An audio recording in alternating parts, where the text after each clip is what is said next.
গাইবান্ধায় ২ উপজেলায় চলছে ভোট গ্রহণ।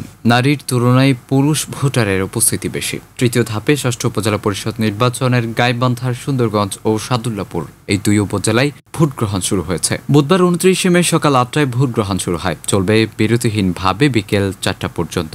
এই ২ উপজেলায় ১৬ জন চেয়ারম্যান সহ মোট ৪ জন প্রার্থী প্রতিদ্বন্দ্বিতা করছেন। এর আগে মঙ্গলবার নির্বাচনী সরঞ্জামাদি কেন্দ্রগুলোতে নিয়ে যাওয়া হয়। ব্যালট পেপার নেওয়া হয় আজ ভোটের দিন সকালে।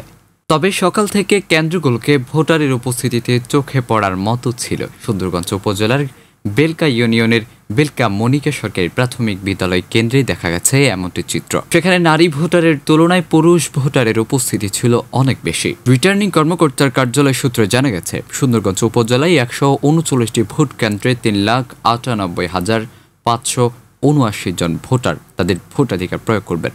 এর মধ্যে পুরুষ ১,৯৭,৪১৯ জন, নারী ভোটার ২,০১,১৫৯ জন ও তৃতীয় লিঙ্গের ভোটার রয়েছে ১ জন।